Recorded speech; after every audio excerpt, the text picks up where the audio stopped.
నమస్తే నేను యామిని. పోటీ ప్రపంచంలో తమ పిల్లలు విజయం సాధించాలనే కాంక్ష ప్రతి తల్లిదండ్రులకు ఉంటుంది. విద్యార్థుల కలలను సాకారం చేసే ఐఐటి ఎయిమ్స్ లాంటి విద్యా సంస్థల్లో సీటు సాధించాలని అందరూ ఆశపడేదే.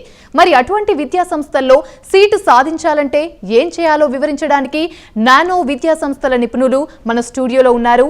విద్యారంగంలో ఎంతో మందిని సక్సెస్ దిశగా పంపించిన ప్రతిష్టాత్మక Ahmedabad IIM nano director Srinivas, వారితో పాటు ఐఐటి జేఈలో ఎంతో మంది విద్యార్థులను కీర్తి పతాకం వైపు దిశగా నిర్దేశం చేసిన ఐఐటి కోల్కతా పట్టుభద్రులు నానో డైరెక్టర్ శ్రీ కృష్ణ చైతన్య గారు కూడా మనతో పాటు ఉన్నారు. వారిని అడిగి మరిన్ని వివరాలు తెలుసుకునే ప్రయత్నం చేద్దాం. మొదటగా నమస్కారం సార్. సార్, మొదటగా శ్రీనివాస్ గారు, అండ్ చాలా మంది పిల్లలు 10వ తరగతి అవ్వగానే అటు డాక్టర్స్ అండ్ ఇంజనీర్స్ కావాలనే కోరికతో చాలా మంది ఉంటారు. దానివల్ల బైపీసీ అటు ఎంపీసీ తీసుకోవాలని అనుకుంటారు. మరి అలాంటి వారికి మెడికల్ సీట్స్ ఎన్ని ఉన్నాయి, కాంపిటీషన్ అసలు ఏ విధంగా ఉంటుంది, ఎంట్రన్స్ టెస్ట్ ఏ విధంగా ఉంటుంది? సో ఫస్ట్ ఎంపీసీ తీసుకుంటే ఆబ్వియస్లీ ఇంజనీరింగ్ వైపు వెళ్తారు. సో ఇంజనీరింగ్ అనగానే మనం ఫస్ట్ మాట్లాడవలసింది ఐఐటీస్ గురించి. సో దేశవ్యాప్తంగా 23 ఐఐటీస్ ఉన్నాయి. ఈ 23 ఐఐటీస్లో దాదాపుగా 17,000 సీట్లు ఉన్నాయి. ఈ 17,000 సీట్లలో ఎస్సీ, ఎస్టీ, ఓబీసీస్కి ఒక 50% రిజర్వేషను, ఈడబ్ల్యూఎస్ అంటే ఎకనామికలీ వీకర్ సెక్షన్కి ఒక 10% రిజర్వేషను. తర్వాత వెరీ ఇంట్రెస్టింగ్లీ గర్ల్స్కి ఒక 20% horizontal reservation across categories. 20% horizontal reservation అంటే బాయ్స్కి ఏం సీట్లు తగ్గవు. ఒకవేళ గర్ల్స్కి 20% సీట్స్ తక్కువ అవుతే సూపర్ న్యూమరరీ సీట్స్ క్రియేట్ చేసి ఆ 20% వచ్చేటట్టు చేస్తారు. అది ఐఐటీస్. నెక్స్ట్ మనం మాట్లాడవలసింది NITs, national institutes of technology. 31 NITs ఉన్నాయి దేశవ్యాప్తంగా. ఈ 31 ఎన్ఐటీస్లో దాదాపుగా 24,000 సీట్లు ఉన్నాయి. అండ్ ఈ 24,000 సీట్లు ఆల్మోస్ట్ ఐఐటీస్ లాగే రిజర్వేషన్ ఉంటుంది. వీటికి ఎగ్జామ్స్ రాయాలి, ఎంట్రన్స్ టెస్ట్ రాయాలి అంటే ఫస్ట్ రాయవలసింది జేఈ మెయిన్ అనే ఎగ్జామ్. ఇది 12 లక్షల మంది రాస్తారు. ఈ జేఈ మెయిన్ టెస్ట్ ఆధారంగా ఎన్ఐటీస్లో సీట్లు ఇస్తారు. ఆ మెరిట్ లిస్ట్ ప్రకారం ఎన్ఐటీలో సీట్లు ఇస్తారు. తర్వాత జేఈ మెయిన్ వల్ల ఇంకో లాభం ఏంటంటే it's a qualifying exam for JEE advanced. So ఈ టాప్ 2.5 lakhs 12 లక్షల మంది రాస్తే టాప్ 2.5 lakhs నెక్స్ట్ లెవెల్కి వెళ్తారు, జేఈ అడ్వాన్స్ రాస్తారు. ఈ జేఈ అడ్వాన్స్డ్ ఆధారంగా ఐఐటీస్లో సీట్ వస్తుంది. మెడికల్కి వస్తే దాదాపుగా దేశవ్యాప్తంగా 110,000 సీట్లు ఉన్నాయి. ఈ 110,000 సీట్లు సుమారుగా 56,000 సీట్లు గవర్నమెంట్ మెడికల్ కాలేజెస్లో ఉన్నాయి. కానీ కాంపిటీషన్ మాత్రం 24 లక్షల మంది రాస్తారు. ఈ సంవత్సరం 24 లక్షల మంది రాస్తున్నారు. మన స్టేట్లో కొంచెం ఈ రేషియో కొంచెం కంఫర్టబుల్గా ఉంటుంది, ఎందుకంటే మనకి సీట్స్ ఎక్కువ ఉన్నాయి. 8,500 సీట్లు ఉన్నాయి మన రాష్ట్రంలో. ఈ మెడికల్ సీట్స్ ఈ 8,500లో దాదాపుగా 3,500 గవర్నమెంట్లోని అండ్ మిగిలినవి ప్రైవేట్లోని ఉన్నాయి. అయితే కాంపిటీషన్ చూసుకుంటే ఐఐటి పరంగా ప్రతి సీటుకి 70 మంది కంపీట్ చేస్తారు. ఎన్ఐటీస్కి ప్రతి సీట్కి 50 మంది కంపీట్ చేస్తారు. మెడికల్కి మాత్రం ప్రతి సీటుకి 42-42.5 మంది అంటే యావరేజ్ తీసుకుంటే. కానీ మన స్టేట్లో అది కొంచెం ఫేవరబుల్గా ఉంటుంది. ప్రతి సీట్కి ఒక 20 మంది కంపీట్ చేస్తారు. సో కాంపిటీషన్ ఈ విధంగా ఉంటుంది. అండ్ కృష్ణ చైతన్య గారు, ఎయిమ్స్, ఐఐటి వంటి ప్రతిష్టాత్మకమైన కాలేజీలో చేరాలంటే చాలా పోటీ ఉంటుంది, కాంపిటీషన్ ఉంటుంది. మరి అలాంటి వారికి ఆ విద్యార్థులు ఏం చేయాలి అందులో రాణించాలంటే? సో ఇందాక శ్రీనివాస్ గారు చెప్పినట్టుగా ఈ 70 మంది ఐఐటికి పోటీ పడితే కనుక ఒక్కరికి సీట్ వస్తుంది. అలాగే ఎయిమ్స్ తీసుకుంటే మెడికల్ కాలేజీలు అన్నీ కాదు, అది కూడా దాదాపు 75 నుండి 80 మంది పోటీ పడితే ఒక్కరికి సీట్ వస్తుంది. సో ఇంత కాంపిటేటివ్ ఎగ్జామినేషన్స్లో మనం నెగ్గాలి అని అంటే ఫస్ట్ ఇది ఆల్ ఇండియా లెవెల్ కాంపిటీషన్కి ప్రిపేర్ అవుతున్నాను. ఓకే, ఆల్ ఇండియా లెవెల్ కాంపిటీషన్కి ప్రిపేర్ అవుతున్నప్పుడు ఒక దీక్షలాగా తీసుకోవాలి. దీన్ని ఒక 2 సంవత్సరాలు కఠిన దీక్షలాగా తీసుకొని ఒక ప్రొఫెషనల్ అథ్లీట్ ఎలా ప్రిపేర్ అవుతాడో, ఒక ప్రొఫెషనల్ యాక్టర్ ఎలా ప్రిపేర్ అవుతారో, they have to condition their mind, they have to condition their body కంప్లీట్గా. ఇది ఒక్క పిల్లోడి వల్ల అయ్యేది కాదు. పిల్లోడితో పాటుగా కుటుంబం కూడా, నా కొడుకు నా బిడ్డ ఒక నేషనల్ లెవెల్ కాంపిటీషన్కి ప్రిపేర్ అవుతున్నారు. సో దానికి తగ్గట్టుగానే మన కుటుంబ వాతావరణాన్ని కానీ ఆ దిశగా మలుచుకోవాలి. ఆ దృక్పథాన్ని, ఆ కోణాన్ని కొంచెం ఆ విధంగా మలుచుకుంటే అప్పుడు ఇటువంటి కాంపిటీషన్ అనేది సాధించడం సాధ్యమవుతుంది. అండ్ కొన్ని లక్షణాలు ఉండాలి బేసికలీ విద్యార్థికి. ఎట్లాంటి అంటే ఫస్ట్ అండ్ ఫార్మోస్ట్ ఇది ఒక రేస్. ఈ రేస్ని ఎలా చూడాలి అంటే ఒక 10 లక్షల మంది పరిగెడుతున్నారు, దాంట్లో కేవలం ఒక 10,000 మంది మాత్రమే చేరుకుంటారు. 100 మంది పరిగెడుతున్నారు, 100 మందిలో ఒక్కళ్ళిద్దరూ చేరుకుంటున్నారు. అటువంటి రేస్ ఇది. సో కొంచెం మనం ఎక్కడ కూడా రిలాక్స్ అయిపోయినా, లేదంటే రిలాక్స్ అంటే ఫిజికల్గా కొంత లాక్సిటీ కొంచెం చూపించినా, లేదంటే ఈరోజు కాదులే రేపు చేద్దాం, రేపు కాదులే ఎల్లుండి చేద్దాం, పోయిందేముంది. బోర్డ్ ఎగ్జామినేషన్స్కి ఏమో ఇది నడుస్తుంది. బోర్డ్ ఎగ్జామ్స్కి ఒక 6 నెలలు పడుకున్నా కూడా 6 నెలల తర్వాత మేల్కొని డిసెంబర్ నుండి ప్రిపరేషన్ మొదలుపెట్టినా కూడా 3 నెలల్లో సిలబస్ చాలా తక్కువ ఉంటుంది. అందరికీ 10కి 10 వస్తాయి, చాయిస్ ఉంటుంది, చాలా ఇంపార్టెంట్ క్వశ్చన్స్ ఉంటాయి, దాన్ని తప్పించి బయట అడగరు. ఇవన్నీ ఉంటాయి కనుక బోర్డ్ ఎగ్జామినేషన్ 2-3 నెలలు చదివినా కూడా సరిపోతుంది. కానీ ఇది ఆల్ ఇండియా కాంపిటేటివ్ ఎగ్జామినేషన్ అన్నప్పుడు ఏమవుతుంది అంటే మనం కాస్త బద్ధకంగా ఉంటే మనం దాటుకొని మిగతా వాళ్ళు వెళ్ళిపోతారు. కనుక ఇది ఒక దీక్ష లాగా తీసుకోవాలి, ఒక రేస్ లాగా తీసుకోవాలి. దానికి మైండ్ని కండిషన్ చేసుకోవాలి. ఫస్ట్ మైండ్ కండిషన్ ఎలా అవుతుంది అని అంటే మన ఏర్పరచుకున్న గోల్, ఆ ఐఐటికి వెళ్దామనేది it should not be simple interest. ఎందుకు వెళ్తున్నాము అంటే ఇంట్రెస్ట్ ఉంది, బాగుంటుందంట కదా అందుకని వెళ్తున్నాను అనేది కాదు. ఒక ప్యాషన్, ఒక కాంక్ష, తృష్ణ అంటాం. అటువంటి తృష్ణ ఉండాలి. ఐఐటిలో చేరితే ఒక లైఫ్ స్టైల్ డిఫరెంట్గా ఉంటుంది. ఒక ఇంటలెక్చువల్ క్యాపబిలిటీస్ ఉన్న పియర్ గ్రూప్ ఉంటుంది. వాళ్ళ మధ్యలో కూర్చొని 4 సంవత్సరాలు కనుక చదివితే మన ఆలోచన విధానము, మనం మాట్లాడే తీరు ఇవన్నీ మారిపోతాయి. కనుక ఈ లైఫ్ స్టైల్ చేంజ్ నాకు కావాలి, నా 40 years కెరియర్లో ఇది ఒక అద్భుతమైన లాంచింగ్ ప్యాడ్ కావాలి అన్నప్పుడు ఆ పెద్ద గోల్ పట్ల ఒక కాంక్ష ఉంటుంది, ఒక ప్యాషన్ ఉంటుంది, ఒక తృష్ణ, అంటే చాలా గాఢమైన దప్పిక ఉంటుంది. బాగా దాహమైనప్పుడు ఏం చేస్తాం, ఎక్కడ పరిగెడితే ఎక్కడ నీళ్ళు తీసుకొని తాగేస్తాం. అట్లా ఆ తృష్ణ ఏర్పరచుకోవాలి. ఫస్ట్ అండ్ ఫార్మోస్ట్ పిల్లోడు చేయాల్సింది అది. అండ్ దీనికి పేరెంట్స్ కూడా సహకారం చేయాలి. ఇదేదో బలవంతంగా రుద్దితే వచ్చేది కాదు. కనుక ఆ వాతావరణాన్ని ఏర్పరిచి పిల్లల కన్సల్టేషన్ తీసుకొని వాళ్ళ స్ట్రెంగ్స్, వాళ్ళ వీక్నెస్, వాళ్ళని ఒక ప్రొఫెషనల్ అడ్వైస్ ఇచ్చి, ఒక ప్రొఫెషనల్ దగ్గర తీసుకెళ్ళి మాట్లాడిచ్చి వాళ్ళకి గోల్ సెట్టింగ్ అంటూ జరగాలి, పద్ధతిగా జరగాలి. జరిగిన తర్వాత ఈ 2 సంవత్సరాల కాలంలో ఇది చాలా హై లెవెల్ కాంపిటీషన్. అండ్ కొంతమంది పిల్లలు ముందుండే ప్రిపేర్ అవుతుంటారు దీనికి.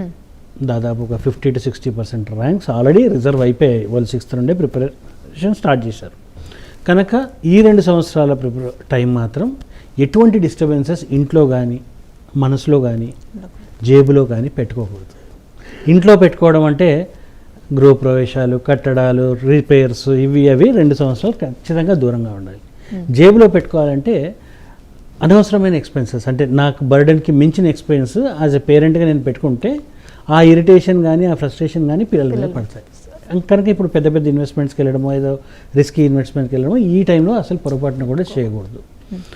అండ్ మనసులో అంటే ఏదో కొనేసేయాలి, ఏదో చేసేసేయాలి, ఇంకేదో ప్రయారిటీ ఉంది, జాబ్ మారాలి, ఇది మారాలి, ఇవన్నీ కూడా ఇవన్నిటికీ కంట్రోల్ కళ్ళెం వేసి పెట్టాలి. 2 సంవత్సరాలు ఎలా ఉందో అలానే ఉండేయండి. దీనివల్ల మనకు ఇప్పుడు పేరెంట్స్ అందరూ కూడా నా ఏజ్ గ్రూప్లో ఉంటారు, 45 to 50 ఏజ్ గ్రూప్లో ఉంటారు.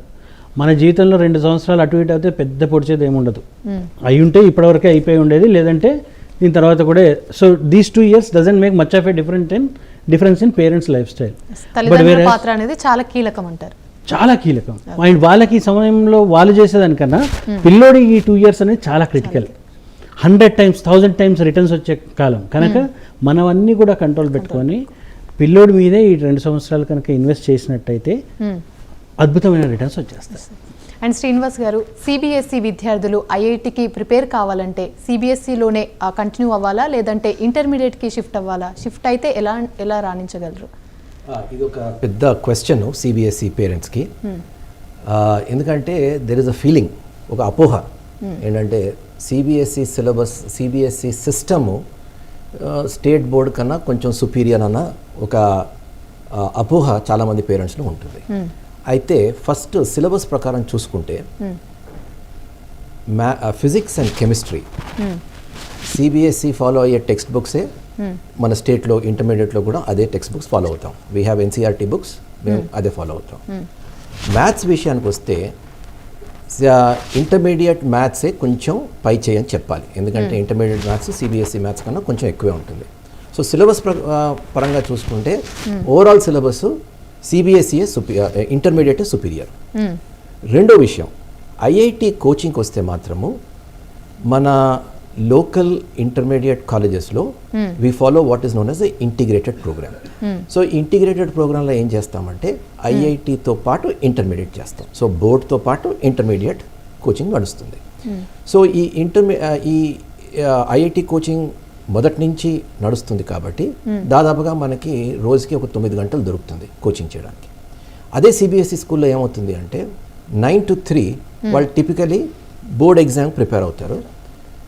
ఐఐటి ప్రిపరేషన్ అంటే బిఫోర్ 9 కానీ ఆఫ్టర్ 3 కానీ దాదాపుగా ఒక 2 to 3 అవర్స్ దొరుకుతుంది. సో మీరు కంపేర్ చేస్తే ఈ స్టేట్ బోర్డులో చదువుతున్న వాడికి 9 గంటలు దొరుకుతుంది టైము, సిబిఎస్ఈ స్టూడెంట్కి 2 నుంచి 3 గంటలు దొరుకుతుంది. సో ఆబ్వియస్లీ ఈ డిఫరెన్స్ అన్నది చాలా ఎక్కువ. రెండోది, ఈ కోచింగ్ వేరేగా నడుస్తుంటుంది సిబిఎస్ఈలో, స్కూల్లో ప్రోగ్రామ్ వేరేగా నడుస్తుంటుంది. అదొక ట్రాక్, ఇదొక ట్రాక్. ఇక్కడ ఆల్జీబ్రా నడుస్తుంటే అక్కడ క్యాల్కులస్ నడుస్తుంటుంది, ఇక్కడ ఫిజికల్ కెమిస్ట్రీ నడుస్తుంటే అక్కడ ఆర్గానిక్ కెమిస్ట్రీ నడుస్తుంటుంది, ఇక్కడ మెకానిక్స్ నడుస్తుంటే అక్కడ హీట్ నడుస్తుంటుంది. సో స్టూడెంట్ ఈ రెండింటి మధ్యన స్క్వీజ్ అయిపోతాడు. So he will not be able to do his best. So అందుకోసం మన దగ్గర మన రాష్ట్రంలో చాలామంది స్టూడెంట్స్ సిబిఎస్ఈ 10th క్లాస్ వరకు చదివి ఆ తర్వాత ఐఐటి నీట్ గోల్ పెట్టుకుంటే ఇమీడియట్గా they shift to intermediate for these reasons. And for this reason మన తెలుగు రాష్ట్రాల నుంచి, ఎందుకంటే ఇంటిగ్రేటెడ్ ప్రోగ్రామ్ అనేది బోత్ తెలంగాణ అండ్ ఆంధ్రలో ఉంది, దాదాపుగా ఐఐటీస్లో వెళ్ళే వాళ్ళలో 25% మంది మన తెలుగు రాష్ట్రాల నుంచి వస్తారు. That shows the efficacy of this model. So అందుకోసం పేరెంట్స్ గమనించవలసింది ఏంటంటే వాళ్ళు సిబిఎస్ఈలో చదివితే 10th వరకు 11th and 12th మాత్రము సిబిఎస్ఈలో కాకుండా ఇంటర్మీడియట్లో షిఫ్ట్ అవుతే వాళ్ళు ఐఐటికి కానీ నీట్ కానీ పర్ఫెక్ట్గా ప్రిపేర్ అవుతారు. అండ్ కృష్ణ చైతన్య గారు, ఎటువంటి విద్యార్థులు ఈ పరీక్షలకు అర్హులు? ఎందుకంటే ప్రతి తల్లిదండ్రులకి మా వాడి పరీక్షలో రాణించగలడా లేదా, విజయం సాధిస్తాడా లేదా అని ఒక చిన్న ఆలోచన అనేది ఉంటుంది. అలాంటి వారికి మీరు ఇచ్చే సూచనలు ఏంటి? ఇప్పుడు ఈ ప్రిపరేషన్కి, ఈ పరీక్షకి అర్హులు అనే కన్నా ఈ ప్రిపరేషన్కి అర్హత, పరీక్షకి అర్హత రెండు సపరేట్ చేసుకుంటాం. ఓకే. ఈ ప్రిపరేషన్కి అర్హత కావాల్సిన వాళ్ళు ఏంటంటే, ఇప్పుడు ఒక మంచి క్రికెటర్ అవ్వాలనుకుంటాను, మొదలుపెట్టి కొంతమంది ఇండియాకి సెలెక్ట్ అవుతారు, కొంతమంది రంజీ వరకు ఆడతారు, కొంతమంది గల్లీ క్రికెట్లోనే బాగా రాణిస్తారు, స్కూల్ టీంకి ఆడతారు, కొంతమంది ఏం చేయకపోయినా కూడా, ఇక్కడ ఏ లెవెల్ వరకు సెలెక్ట్ అవ్వకపోయినా కూడా అట్లీస్ట్ ఫిజికల్గా ఫిట్గా ఉంటారు because of this exercise. So ఈ జేఈ ప్రిపరేషన్, నీట్ ప్రిపరేషన్ కూడా ఒక డిసిప్లిన్గా కనుక చేసినట్టయితే సీట్ రావడం పక్కన పెడితే that is a by product. Main product is you get the discipline. 2 years ఒక నేసెంట్ స్టేజ్లో, అంటే 16 years to 18 years ఏజ్లో డిసిప్లిన్గా నన్ను కండక్ట్ చేసుకోవడం, ఒక ఎగ్జామినేషన్ దిశగా ఫోకస్ చేసుకోవడం, దానికి ప్రిపేర్ అవ్వడం, దాని గురించి డైలీ ఒక 10 to 12 hours ఇన్వెస్ట్ చేయడం, ఇవన్నీ కనుక నేను చేసినట్టయితే ఓవరాల్గా నా conditioning, mental conditioning and physical conditioning జరుగుతుంది. ఫ్యూచర్లో ఏది తీసుకున్నా కూడా నాకు దాని పట్ల ఒక డిసిప్లిన్ అనేది, ఒక పద్ధతి అనేది, దాన్ని చూసే విధానం అనేది మార్పు జరుగుతుంది. So entire life children will be able to lead happily. ఏదో గాలికి వదిలేసినట్టు కాకుండా ఒక డిసిప్లిన్డ్ వేలో లైఫ్ అంతా కూడా జరుగుతుంది. So that is the main product. ఇప్పుడు బై ప్రోడక్ట్ ఏంటి అంటే, ఈ కాంపిటీషన్లో మిగతా వాళ్ళని దాటుకొని వెళ్ళాలి. మిగతా వాళ్ళని దాటుకొని వెళ్ళాలి అని అంటే ఫస్ట్ పిల్లోడికి గుర్తుపెట్టుకోవాల్సింది ఏంటి అంటే అర్థం చేసుకోవడం. This is necessary but not sufficient. క్లాస్లో వినేవన్నీ అర్థం చేసుకోవాలి. అంటే అర్థం చేసుకోవాలి అంటే ఫస్ట్ క్లాస్లోకి రావాలి. So discipline in terms of punctuality and regularity is 100% needed. So ఎవరైతే ఇటువంటి ప్రిపరేషన్స్ తీసుకుంటున్నారో పేరెంట్స్ కూడా, నేను టైంకి పిల్లోడు కాలేజ్కి వచ్చేటట్టు చూసుకుంటాను, దానికి నేను కావాలంటే I will drop him personally but religiously for all 2 years. ఒక 5 నిమిషాలు కూడా నేను కాలేజ్కి లేట్ రానివ్వను. Punctuality is most important. Regularity 2 reasons వల్ల ఇర్రెగ్యులర్గా ఉంటారు పిల్లలు. ఒకటేమో ఇళ్ళలో డిసిప్లిన్, రావాలంటే బద్ధకము, లేదంటే దింపాలంటే బద్ధకం, ఏదో ఫంక్షన్స్ పెట్టుకున్నాము, ఇటువంటి చెత్త రీజన్స్ పెట్టుకుంటారు. రెండోదేమో హెల్త్. సో ఒకటేమో తండ్రి చూసుకోవాలి, రాకుండా ఉండడానికి, డిసిప్లిన్డ్గా ఉండడానికి ఆ తండ్రి చూసుకోవాలి. హెల్త్ పరంగా పక్కన ఫుడ్స్ తినకపోవడము, ఇంట్లో హెల్తీగా వండి పెట్టడము, ఇవన్నీ తల్లి చూసుకోవాలి. సో తల్లి తండ్రి కనుక ఈ రెగ్యులారిటీ, పంక్చువాలిటీ చూసుకొని వాళ్ళకి ఆ డిసిప్లిన్ కనుక పిల్లలకి ఇచ్చినట్టయితే they will be benefited a lot. And పిల్లోడి పరంగా అర్థం చేసుకోవడంతో పాటు క్లాసులకు వచ్చి క్లాసులలో అటెంటివ్గా ఉంటూ ఎప్పుడు డౌట్స్ అప్పుడు టీచర్లను అడిగి మొహమాట పడద్దు. ఇది ప్రొఫెషనల్ కోర్స్కి ఎంట్రీ తీసుకుంటున్నాం. ఎప్పుడైతే ప్రొఫెషనల్ నన్ను నేను ప్రొఫెషనల్ అంటున్నానో I have to be professional from day 1. Day 1 నుండే ప్రొఫెషనల్కి మొహమాటాలు చాదస్తాలు ఇవే ఉండవు. సో నాకు అవసరం ఉంటే అడుగుతాను, ఇంకోసారి అవసరం పడితే do or I know how to get it. So టీచర్ని డే 1 నుండే అడిగి తెలుసుకొని డౌట్స్ ఉన్నాయి అప్పటికప్పుడు క్లారిఫై చేసుకొని దాని తర్వాత ఇవి అర్థం చేసుకునేవన్నీ 2 years గుర్తుండాలి. Retention is most important. Retain చేయాలంటే దీన్ని పదే నెమరు వేయాలి, అంటే రివైజ్ చేసుకోవాలి. సో రెగ్యులర్ ఇంటర్వెల్స్ ఆఫ్ టైంలో ఇవన్నీ రివైజ్ చేసుకోవడం. దాని తర్వాత ఇది application based examinations. Practice is very essential. Practice చేయడం. సో డెడికేటెడ్ ప్రాక్టీస్ ఏదైతే మీ ఇన్స్టిట్యూషన్స్ చెప్పారో టీచర్స్ చెప్పారో ఆ ప్రాక్టీస్ రిలీజియస్గా చేయడం. అండ్ వీకెండ్ ఎగ్జామినేషన్స్ ఉంటాయి, వాటిని చాలా సీరియస్గా తీసుకొని వాటికి ప్రిపేర్ అవుతూ వాటి మన ప్రోగ్రెస్ మానిటర్ చేసేది వీకెండ్ ఎగ్జామినేషన్. సో ఆ మార్కుల్ని సీరియస్గా అనలైజ్ చేసుకోవడం, ఆ పేపర్లను అనలైజ్ చేసుకోవడం, ఇటువంటివి చేస్తే సరిపోతుందండి. సో బేసిక్గా చెప్పాలి అంటే they have to be disciplined, especially with punctuality, regularity, and they have to remember the 4 pillars of success: understanding the concepts, revising them, practicing theory and assessing themselves. ఈ 4 పిల్లర్స్ని దృష్టిలో పెట్టుకొని పంక్చువాలిటీ, రెగ్యులారిటీ అనే roof basement strong చేసుకుంటే చక్కటి ఇల్లు వాళ్ళ career దిగబడుతుంది. And Srinivas గారు, IIT foundation తీసుకోకుండా డైరెక్ట్గా మీ కాలేజ్లో జాయిన్ అయితే ఐఐటి సీట్స్ ఆశించవచ్చు అంటారు? ఇది చాలామంది పేరెంట్స్ అడుగుతూ ఉంటారు ఈ క్వశ్చన్. ఫౌండేషన్ లేకపోయినా మా వాడికి ఫౌండేషన్ లేదు, ఈ స్టేజ్లో ఇంటర్మీడియట్ ఫస్ట్ ఇయర్లో ఇప్పటి నుంచి మొదలు పెడితే ఐఐటి వస్తుందా అని. మా దగ్గర చాలామంది students, majority of the students foundation లేని వాళ్ళే వస్తారు. చక్కగా 2 years చదువుకుంటారు, ఐఐటిలోని, ఎన్ఐటిలోని, బిట్స్లోని ఇలాంటి మంచి ఇన్స్టిట్యూట్స్లో సీట్లు కొడతారు. దానికి ప్రధానమైన కారణం ఏంటంటే మా బోధన పద్ధతి, మేము బేసిక్స్, ఫండమెంటల్స్ నుంచి స్టార్ట్ చేస్తాం. సో వాడికి ఆల్రెడీ ఏదో వచ్చు అని ఎజ్యూమ్ చేసుకోకుండా ఫండమెంటల్స్ నుంచి స్టార్ట్ చేసుకొని మెల్లిగా కవర్ చేసుకుంటూ చిన్న చిన్న ప్రాబ్లమ్స్ ఇచ్చి ప్రాబ్లమ్ సాల్వింగ్ వాడికి నేర్పించి చేయిస్తాం. అయితే ఈ ఫౌండేషన్లో కూడా 2 రకాల ఫౌండేషన్స్ ఉన్నాయి. Basic foundation, actually one foundation was introduced. Foundation ఏమన్నారంటే 8th, 9th, 10th క్లాస్ సిలబస్లో ఆ సిలబస్లో తగ్గ కాన్సెప్ట్స్, బేసిక్స్ స్ట్రెంథెన్ చేసి problems, applications and problem solving నేర్పిస్తే వాడు ఒక లెవెల్కి వస్తాడు. ఎందుకంటే సాధారణంగా స్కూల్లో క్వశ్చన్ ఆన్సర్ స్టైల్లో బట్టి కొట్టిస్తారు, పెద్దగా కాన్సెప్ట్స్ మీద ఫోకస్ చేయరు, ప్లస్ చేసినా కూడా ఈ అప్లికేషన్స్ అండ్ ప్రాబ్లమ్ సాల్వింగ్ అయితే జరగదు. అవి స్ట్రెంథెన్ చేస్తే వాళ్ళు ఒక లెవెల్కి వస్తారు. కాకపోతే ఇప్పుడు లాస్ట్ ఫ్యూ ఇయర్స్ నుంచి ట్రెండ్ ఎలా ఉందంటే ఫౌండేషన్లో 8th, 9th, 10th class syllabus కుదించి తొందరగా కంప్లీట్ చేసేసి ఇంటర్లో చెప్పే టాపిక్స్ ఇప్పుడు హై స్కూల్ అని చెప్పేస్తున్నారు. సో దీనివల్ల ఏమవుతుందంటే ఫ్యాకల్టీ కేపబిలిటీ లేనప్పుడు స్టూడెంట్ అది అర్థం చేసుకోడు. That is number 1. సిలబస్ చాలా అంబిషియస్గా ఉంటుంది, చాలా ఘనంగా ఉంటుంది, బట్ టీచర్స్కి ఆ కేపబిలిటీ లేనప్పుడు స్టూడెంట్స్కి అర్థం చేసుకోవడం కష్టంగా ఉంటుంది. రెండో ప్రాబ్లం ఏమవుతుందంటే అందరు స్టూడెంట్స్కి ఆ అబ్జార్బ్ చేసుకునే కేపబిలిటీ ఉండదు. సో అలాంటప్పుడు వాళ్ళు దే విల్ సఫర్. సో వీళ్ళు ఏమవుతుంది దీనివల్ల, ఇలాంటి ఫౌండేషన్ వల్ల బేసిక్స్, ఫర్గెట్ ఫౌండేషన్, బేసిక్స్ కూడా వాళ్ళకి స్ట్రాంగ్గా ఉండట్లేదు. ఇది మేము గత కొద్దేళ్లుగా చూస్తున్నాము. ప్లస్ ఈ మధ్య కరోనా తర్వాత బేసిక్ లెర్నింగ్ స్కిల్స్లో కూడా స్టూడెంట్స్కి కొంచెం డైల్యూషన్ ఉంది. సో అందుకోసం మేము మా అకాడమిక్ ప్రోగ్రామ్ కూడా ఎలా స్ట్రక్చర్ చేసాము అంటే మా దగ్గర ఆల్ కైండ్స్ ఆఫ్ స్టూడెంట్స్ వస్తారు. నేను ఇందాకలే చెప్పాను, సిబిఎస్ఈ స్టూడెంట్స్ చాలామంది వస్తారు. మా దగ్గర more than 50% students CBSE, ICSE background నుంచి వస్తారు.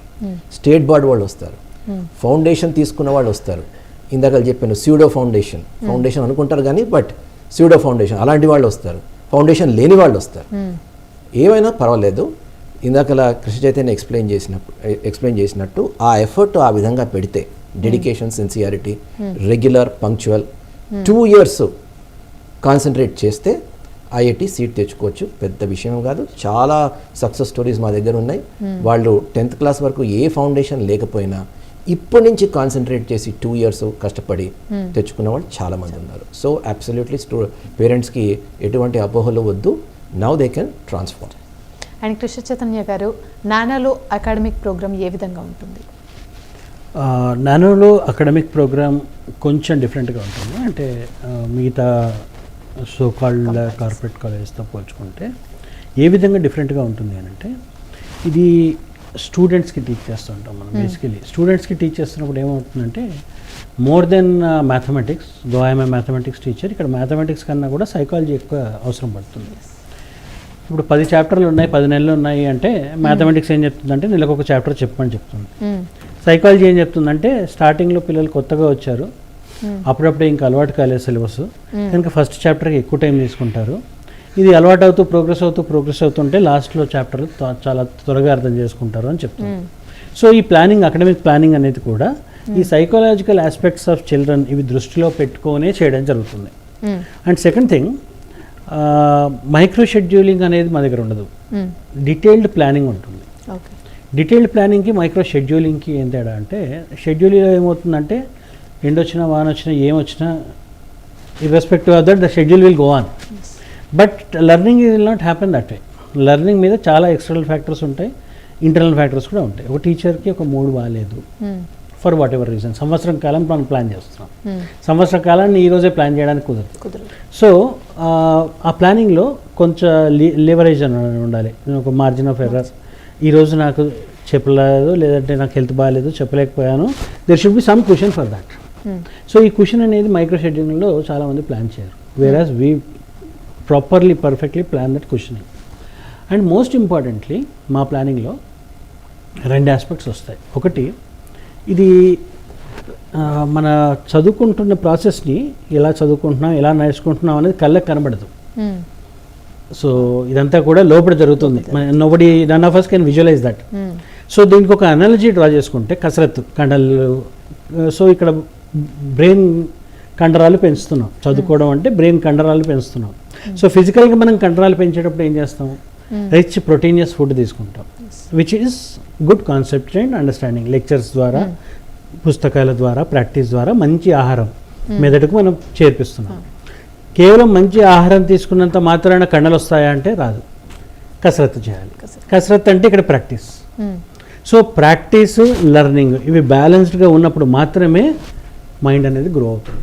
So our curriculum religiously contributes to both of them. 50% teaching ఉంటే దానికి compulsory another 50% will be practice. Teaching తక్కువై ప్రాక్టీస్ ఎక్కువైపోయినా ప్రాబ్లం అవుతుంది, టీచింగ్ ఎక్కువై ప్రాక్టీస్ తక్కువైనా కూడా చాలా ప్రాబ్లం అవుతుంది. అంటే తిండి బాగా తింటాం, కసరత్తు చేయకపోతే అజీర్తి అవుతుంది. సో 2 కూడా problematic situations. So we balance them. Balance అనగానే అందరూ ఏం చేస్తారు, మళ్ళీ 50% అది 50% అది అంటారు. కాదు, ఇనీషియల్గా పిల్లోడికి ప్రాక్టీస్ చేయడానికి ఎక్కువ ఉండనప్పుడు కొంచెం పాఠం చెప్పడం పెంచాలి, గ్రాడ్యువల్గా వాడు నేర్చుకుంటున్నప్పుడు కసరత్తు పెంచాలి, బోధించడం తగ్గించాలి. సో ఈ balancing, we know the nuances of student psychology. So accordingly we will be planning our curriculum. And second important thing ఏంటంటే, పిల్లోడికి మేజర్గా వస్తున్న ప్రాబ్లం, చాలామంది పిల్లలు అర్థమవుతుంది, నాకు అంతా బాగానే వచ్చింది, లాస్ట్లోకి వెళ్ళి ఏదో జరిగింది, నాకు మా స్కోర్ రాలేదంటారు. అదేంటంటే దాని మేజర్ రీజన్ ఏంటంటే, ఇప్పుడు చదువుతున్నప్పుడు అర్థమవుతుంది, ఆ సిలబస్ మీద వీకెండ్ ఎగ్జామ్ పెట్టినప్పుడు బాగానే మార్కులు వస్తాయి, అలా జరుగుతూ ఉంటుంది. టిల్ సిలబస్ కంప్లీషన్ ఏదో పాఠం చెప్తుంటారు, అదే క్లాస్లో అర్థమైంది, దాని మీద ఏదో కొంచెం ప్రాక్టీస్ చేశాను, మళ్ళీ ఎగ్జామినేషన్ రాశాను వీకెండ్లో, దాంట్లో మార్కులు వచ్చాయి, ఇది జరుగుతుంటుంది. టువర్డ్స్ ఎండ్కి వెళ్ళేసరికి మొత్తం సిలబస్ మీద ఎగ్జామినేషన్ స్టార్ట్ అవుతాయి. పాపం వీళ్ళు చదువుకున్నారు, అర్థమైంది, ఎగ్జామ్ రాశారు, బాగానే వచ్చాయి, ముందుకెళ్ళారు, 4వ చాప్టర్ మొదలైంది. 4వ చాప్టర్ మొదలైనప్పుడు ఫస్ట్ చాప్టర్ మర్చిపోవడం మొదలవుతుంది. 5వ చాప్టర్కి వెళ్ళేసరికి 2nd చాప్టర్ ఎగిరిపోతుంది, 6వ చాప్టర్కి వెళ్ళేసరికి. సో రిటెన్షన్ అనేది చాలా పర్ఫెక్ట్గా ప్లాన్ చేసుకోవాలి. దానికని మా దగ్గర scientifically proven methodology spaced repetition అని ఉంటుంది. స్పేస్డ్ రిపిటేషన్ ఏం చేస్తుంది అంటే, 3 చాప్టర్స్ అయిన తర్వాత నీ మెథడ్ ఆల్రెడీ ఫస్ట్ చాప్టర్ మర్చిపోవడం మొదలుపెట్టింది, కనుక ఇప్పుడు ఏం చేయాలి, you have to revisit first chapter once again and keep doing it. So proper intervals of టైంలో ఈ రివిజన్ అనేది జరుగుతుంది. ఇది జరిగినప్పుడు మర్చిపోవడం అనేది అప్పటికి కూడా కొంచెం జరుగుతుంది, కానీ it will not be 100%. So you will be in touch with all the topics till the end of the curriculum. దీంతో చాలా రిజల్ట్స్ బూస్ట్ అవుతాయి. సో ఇవన్నీ అంటే difficulties of the child we go through as a student. మేము చదువుకుంటే మనకేం కష్టాలు వస్తున్నాయి, ఇవి అర్థం చేసుకొని ఇవి ఎందుకు వస్తున్నాయి, మా అనుభవంతో ఇవి ఎందుకు వస్తున్నాయి, ఈ కష్టాలకి ఎందుకు వస్తున్నాయని ఆలోచించి as academicians and professionals what is the remedy for this, ఇవన్నీ కూడా ఆలోచించి చేయడం జరుగుతుంది. That is how nano is completely different from most other institutions. And Srinivas గారు, నానో ప్రత్యేకతలు ఏంటి? Basically nano rest on 4 pillars. First faculty, experience faculty. Second మా teaching style, KC explain చేశాడు ఇప్పుడే. మూడోది మా పర్సనల్ అటెన్షన్, ప్రత్యేక శ్రద్ధ ప్రతి స్టూడెంట్ మీద. నాలుగోది మా ఇన్ఫ్రాస్ట్రక్చర్. ఇప్పుడు ఫ్యాకల్టీ పరంగా చూసుకుంటే మా దగ్గర anybody who's teaching for IIT or NEET అంటే దాదాపుగా 10 నుంచి 15 ఏళ్ళ ఎక్స్పీరియన్స్ ఉన్న వాళ్ళనే తీసుకుంటాం మేము. కొంతమంది 25 నుంచి 30 ఏళ్ళ ఎక్స్పీరియన్స్ ఉన్న వాళ్ళు కూడా ఉన్నారు. అంటే ఈ ఐఐటి అండ్ నీట్ ఇలాంటి కఠినమైన పరీక్షలు ప్రిపేర్ అవ్వాలి అంటే student has to come out of his comfort zone. Comfort zone నుంచి బయటకు వచ్చి వర్క్ చేయాలి. సో దీనికి ఇది చెయ్యాలి అంటే faculty should be motivational, inspiring. ఓ 25-30 ఏళ్ళ ఎక్స్పీరియన్స్ ఉన్న ఫ్యాకల్టీ ఈ kind of guidance, mentoring, counselling ఇవి చేయగలడు. So that is one. Second, ఒక ఫ్యాకల్టీ 25 ఏళ్ళ ఎక్స్పీరియన్స్ ఉందంటే 25 ఏళ్ల నుంచి ఈ ఎగ్జామ్ ట్రెండ్స్ చూస్తున్నాడు. ఫలానా టాపిక్ నుంచి ఎలాంటి క్వశ్చన్స్ వస్తాయో వాళ్ళకి కొట్టిన పిండి. ఇవి వాళ్ళు క్లాస్లో ఈ ఎక్స్పర్టీస్ అనేది క్లాస్లో షేర్ చేస్తారు. That is number 1. రెండోది బోధన పద్ధతి, కృష్ణ చైతన్య ఆల్రెడీ ఎక్స్ప్లెయిన్ చేశాడు. So most important we focus on concepts, బట్టి సిస్టమ్ ఉండదు. సో దానివల్ల స్టూడెంట్ మీద స్ట్రెస్ తక్కువ ఉంటుంది. సో స్ట్రెస్ ఫ్రీ లెర్నింగ్ అంటే డైల్యూషన్ ఆఫ్ అకాడమిక్ రిగర్ కాదు, ఈ వాట్ ఎవర్ సైంటిఫిక్ టెక్నిక్స్తో మనం టీచింగ్ చేస్తాం కాబట్టి వాళ్ళ మీద స్ట్రెస్ తక్కువ ఉంటుంది. మూడోది పర్సనల్ అటెన్షన్. మాది లిమిటెడ్ స్ట్రెంత్, మా దగ్గర ఒక 1000 మంది 2000 మంది క్యాంపస్లో ఉండరు అంత. సో ప్రతి స్టూడెంట్ మీద ప్రత్యేక శ్రద్ధ అనేది ఉంటుంది. తర్వాత ప్రతి సెక్షన్కి ఒక మెంటర్ ఉంటాడు. ఆ మెంటరు స్టూడెంట్ బాగోగులు చూసుకుంటూ ఉంటాడు. And also he is a bridge between the parents as well as the college. So ఎటువంటి ఇబ్బంది ఏదైనా ఇష్యూస్ ఉన్నా కూడా పేరెంట్తో టచ్లో ఉంటాడు. తర్వాత ఫైనలీ మా ఇన్ఫ్రాస్ట్రక్చర్, మా క్లాస్ రూమ్స్ అన్ని smart class rooms. Every class room there is a digital board, every class room. ఇప్పుడు మాకు 4 క్యాంపస్లు ఉన్నాయి సిటీలో, Madhapur, Nallakunta, Kothapet and Shamshabad. Our latest campus is Shamshabad. ఏ క్యాంపస్కి వెళ్ళినా అన్ని చోట్ల ఇటువంటి డిజిటల్ బోర్డ్సే ఉంటాయి. డిజిటల్ బోర్డ్స్ వల్ల చాలా అడ్వాంటేజెస్ ఉన్నాయి. ఆ తర్వాత క్లాస్ రూమ్లో కూడా మా దగ్గర ఒక ఎలివేటెడ్ సీటింగ్ అంటే గ్యాలరీ కైండ్ ఆఫ్ సీటింగ్ ఉన్నది. స్టూడెంట్స్ తక్కువే కానీ దాంట్లోనే గ్యాలరీ ఎలివేటెడ్ సీటింగ్ ఇస్తాం. సో దాట్ స్టూడెంట్ ఎక్కడ కూర్చున్నా కూడా బోర్డు కనిపిస్తుంది. ఫ్యాకల్టీకి ప్రతి స్టూడెంట్తో ఐ కాంటాక్ట్ ఉంటుంది. ఆ తర్వాత మా latest campus at Shamshabad, over 15 acres hostel facility plus వాళ్ళకి ఒక 2 acres ప్లే గ్రౌండ్. సో స్టూడెంట్కి అన్ని విధాల all round development, not just teaching, all round sports and other things also ఆ ఫెసిలిటీస్ అన్ని మేము శంషాబాద్లో ప్రొవైడ్ చేసాము. అండ్ కృష్ణ చైతన్య గారు, శ్రీనివాస్ గారు, మీ వాల్యుబుల్ టైంని మాకు కేటాయించి విద్యార్థులకి చాలా మంచి సలహాలు, సూచనలు చెప్పారు. Thank you so much. ఇది వాళ్ళ ప్రోగ్రామ్. నమస్తే.